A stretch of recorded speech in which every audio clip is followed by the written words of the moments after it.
Hello and welcome to the Cryptocurrency News channel.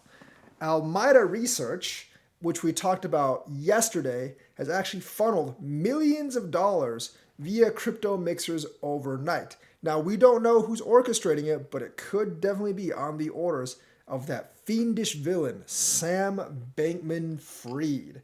Yes, so it was done by 30, count them, 30 crypto wallets that were linked to Alameda Research. And they all became active yesterday. That's right, just a couple of days after SBF got that bail.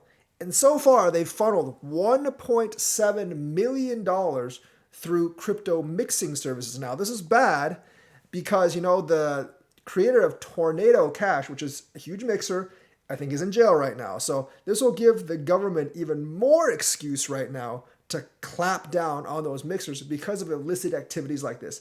And I don't think the public is going to be on the side of the mixers right now because FTX is so far broadcasted that everyone will think that any of these mixers that's assisting SBF or FTX crooks do this will be very bad and they'll be basically turned against these services, although it's not the fault of the services themselves, it's the people that are actually using the services. But just the fact that these services can actually be used for mixing criminal activity will give it a big bullseye on its back to the public.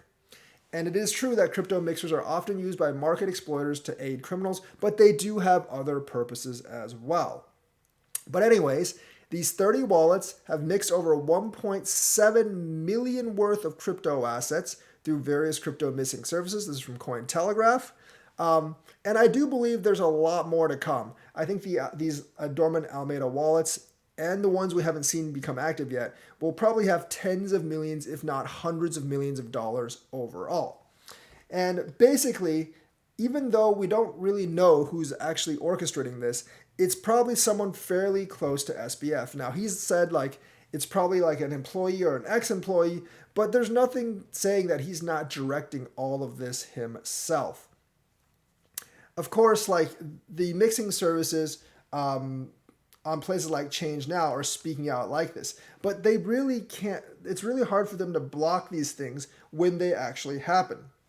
Right now, they're saying Change Now's compliance team is working closely with investigators to detect the flow of illegal funds while also keeping a close eye on alerts from the community on funds with suspicious trails. So they are actually, the service itself is helping feds track these funds, but it's going to be very hard for them to catch all illicit funds, and that will give the government enough of a vector to really prosecute these mixing services, which can definitely be used for illicit purposes, but also have obviously other uses right now.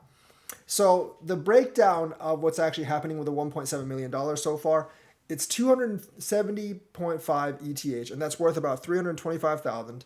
800,000 USDT, 200,000 USDT through Fixboat, 200,000 USDT through SenseSwap, 200,000 USDT through AirSwap, and 200,000 USDT through other crypto mixing services. Now, the problem is the government might want KYC AML services through all this crypto mixing stuff, but that would defeat the purpose of the crypto mixing services. So they're definitely going to be at ends with these illicit activities and the government. And I think eventually, unfortunately, they will be shut down. Now, that will deprive us of certain privacy-giving services, but that will also deprive exploiters and criminals a way of actually not letting their Bitcoin get tracked. It's kind of like a catch-22. You can't really, I guess it is a catch. You can't not shut them down and try and successfully catch criminals. But if you shut them down, you actually shut down a lot of security functions as well. So you're kind of trapped between a rock and a hard place. So that's the news for today. Let me know what you think. Like and subscribe, hit that bell notifications button. Thank you and have a nice day.